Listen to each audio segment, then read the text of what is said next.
The Amazing Digital Circus has been wildly successful, gaining 200 million views in only 2 months and doubling Glitch's subscriber count. But it's easy to forget that among all the successful milestones, publicity, fan art, and the show's popularity, there has been a quiet death within the Glitch community that has been completely overshadowed. Glitch Productions was a small company born out of a web series known as SMG4. Their first big series was a show called Meta Runner, and while that series garnered millions of views, it never found a foothold in the overall web animation culture. Then Glitch launched Murder Drones, a show that catapulted Glitch into the spotlight and gained internet-wide acclaim, becoming the second biggest web series on the internet next to Helva Boss, with Murder Drones pilot to this day having more views than any episode in Helva Boss's second season. So yeah, Murder Drones was a triumph for Glitch, with some of the biggest animation reviewers recognizing it, and there being plenty of reaction videos for every episode. But nobody could have expected that before Murder Drones' first season was even completed, the fanbase would completely and utterly fall apart. You see, ever since the show released its first episode, the fandom did what every fandom does, and shipped characters together.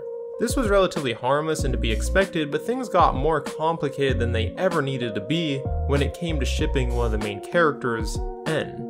In the pilot episode, N claimed to have a crush on a supporting character named V, but a large number of the fanbase wanted N to be in a relationship with the show's main character, Uzi, and created an overwhelming amount of fan art about them, and like any fandom, there were the typical arguments between the N and V shippers and the N and Uzi shippers. Again, shipping and ship wars are to be expected in every fandom, and usually cause at most some petty arguments, but it didn't take long for fans to notice that there was a glaring and very concerning issue when it came to shipping N and Uzi. N and Uzi have no established ages. There was no way to know how old N was, and the only hint we got for Uzi's age is that she was in high school. So assuming the school she goes to is based on the American education system, she's at the youngest 14 and at the oldest 18. This was a big wake-up call for the Murder Drone shipping community because it was very likely that the Newsy shippers were shipping a minor with an adult. It has been implied throughout the show that Uzi doesn't remember her mother, meaning that her mother must have died when she was very young, and it's stated by Uzi's father that she was killed by a disassembly drone. There was no mention of how long it had been between the disassembly drones first arriving on the planet and the events of the pilot, but N is one of the 3 disassembly drones to arrive on the planet. And if Uzi can't remember her mother because she was so young, well, it's very possible that N could have been over a decade older than her, meaning that N could have been a teenager when Uzi was still a baby or a toddler. So with this realization, the shipping between N and Uzi was labeled a pro ship, which is a ship that is deemed problematic in some way, with this instance being a large age difference and possibly even shipping an adult and a minor. And this is where the ship wars between Envy and Newsy shippers went from petty arguing to complete hostility. Newsy shippers were being labeled as pro shippers, which was the equivalent of accusing someone of supporting underage relationships, which is a label that can bring a lot of hate down on the person labeled as such. As one could imagine, many Newsy shippers were enraged at being labeled this, and the ship war went from bickering about fictional characters to one side implying the other was pedophiles, and that side desperately having to defend themselves from those accusations. This started some of the most hostile and vicious ship debates I think I have ever seen in a fandom. Newsy shippers were harassed, had their accounts combed through for any condemning evidence that they were pedophiles, and in some extreme instances even doxxed. This caused a large number of Newsy shippers and fanarts to leave the fanbase altogether, but it didn't stop there. The sheer amount of vitriol that was displayed was so unappealing that people who weren't even engaged in the ship wars witnessed it and decided that they didn't want to be associated with such a hateful fandom, and many underage fans left as well after hearing about these allegations. Keep in mind, the primary demographic for this show ranges from the age of 10 to 16, so to have that age group feel unsafe was a massive blow to the reputation the Murder Drones community had at the time. It even got to the point where there was a small number of Murder Drones fans who did a deep dive into the background of the show's creator to see if he had any problematic age gaps in any of his previous works in an attempt to cancel him. But thankfully no truly condemning evidence was ever found, and it died out pretty quickly, but it just goes to show how seriously fans of the show were taking this. It wasn't until the 4th episode of Murder Drones when this controversy finally simmered down when N said this line. I am! Uzi is! She's a kid, like us, V! What is wrong with you? To this day, I am almost positive that this line was added in to calm the fanbase down, which it did, but the controversy still wasn't quite snuffed out. The Newsy shippers felt vindicated and celebrated, but the other fans pointed out that the issue wasn't that their ship wasn't as problematic as they thought, but that the remaining Newsy shippers continued to do so to this point, even though there was a very real possibility that they were in the wrong, yet continued to ship N and Uzi anyways. The anger and hatred from both sides never again reached the boiling point it did before episode 4 premiered, but the bitterness remained and plenty of people still called Newsy shippers pro-shippers, and in response, some Newsy shippers were just as hateful when defending themselves. Ironically enough, this controversy did come to an end and truly died, but it took the death of a character and a whole new controversy to do so. At the end of episode 6, V was killed off, and even though there was a lot of people who praised the show for having consequences, and many were heartbroken but still appreciated what the show was aiming for, there were still those who left the fanbase over it, be it just hating the decision to kill her off, or the Envy shippers who had been at war with the Newsy shippers for so long, having finally lost. This character's death was very controversial, with many feeling it unnecessary, pointless, or easily avoidable, and a small number of fans even sent death threats to Glitch and the show's creator over it. This was a very emotional time for the Murdrones fanbase, and many wanted their questions answered in the next episode, or to just have a new episode so they didn't have to continually think about V's death. But instead of the Murdrones fanbase getting answers, they were instead introduced to a new internet group that also had some very strong opinions on the show.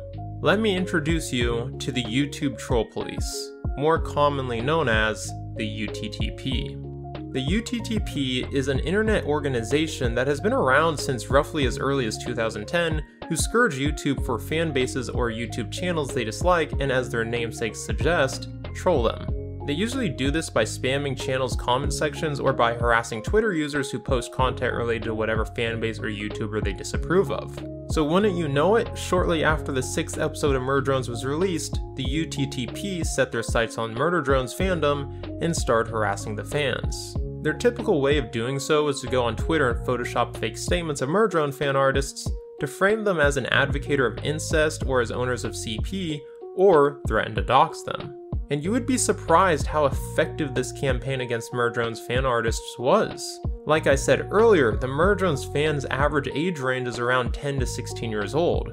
So when you're in that age range and see fake allegations made toward you or are threatened of being doxxed, it isn't unreasonable to be legitimately scared and delete your account, which many Murdrones fan artists did in reaction to the UTTP targeting them.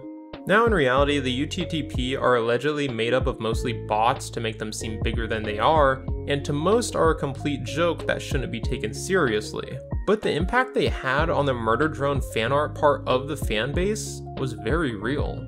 But they wouldn't linger around the Murdrones fandom for long, because only a couple of months later they found a bigger fish to fry when Glitch released The Amazing Digital Circus. So what happens when you are an upset or impatient fan in a fan base that is in an uproar while simultaneously being targeted by a group of internet trolls, and then you are introduced to another show that took the internet by storm, all your friends are talking about, you constantly see being shared over social media, is a goldmine for memes, and is arguably one of the most popular things on the internet, right after the previous show left off on a bitter note. Well, there's no way to know how many people left the Murdrones fandom in favor of The Amazing Digital Circus, but if I had to guesstimate, I would say that less than half of the Murdrone fanbase remains.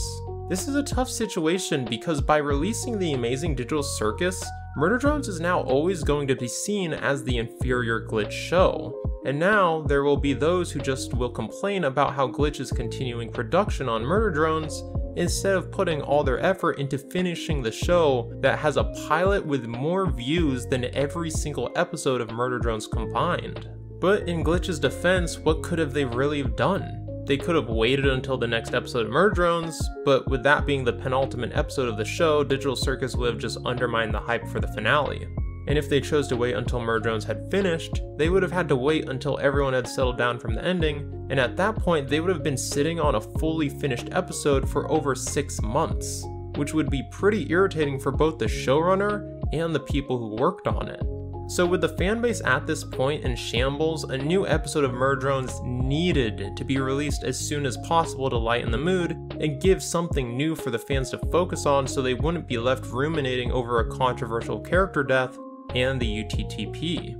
Glitch then announced a livestream called GlitchX where there would be interviews with the showrunners working with Glitch Productions, Q&As, drawing and voice acting activities, and highlights of the indie animation industry. Murdrones fans were hyped, and they were ready for a tease at the next episode of the show, which based on the show's release schedule at that time, would be getting a new episode within the coming weeks. Well, the fans got their teaser, and it was awesome, and they got their release date, but I don't think anyone expected it to be this.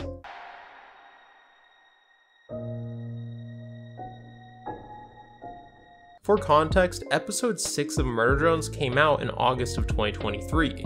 Assuming that the next episode of the show were to come out in March at the earliest, that is a 7-month gap between episodes. At the time of writing this video, it has been 4 months since Murdrones' last episode, and it feels like a distant memory.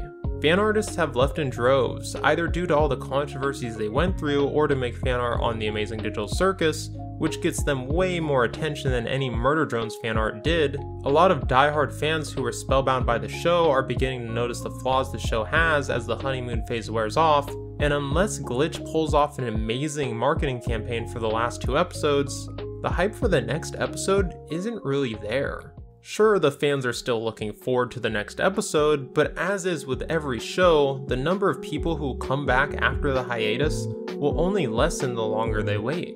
To give you an idea, let's take Gravity Falls, one of the most awarded and well-received animated series of the last decade.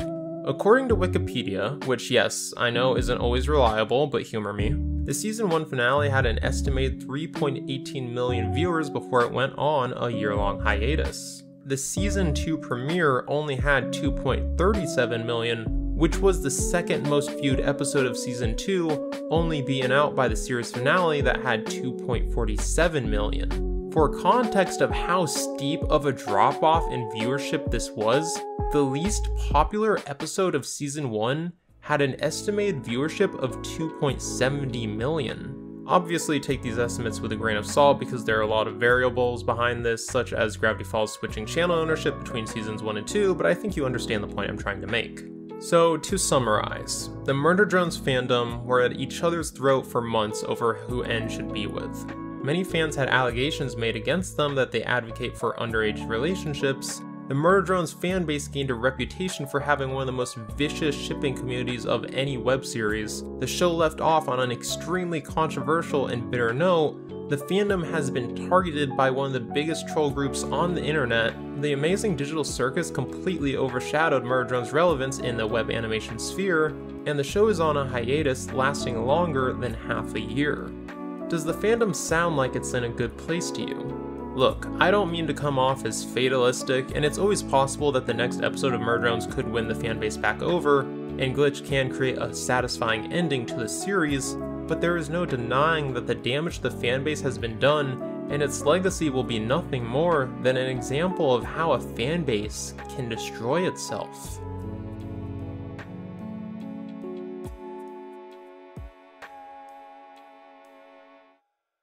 But worst of all, this all distracted everyone from the fact that a side character like Lizzie and Tessa, who wasn't introduced until episode 3, got merch before Jay did.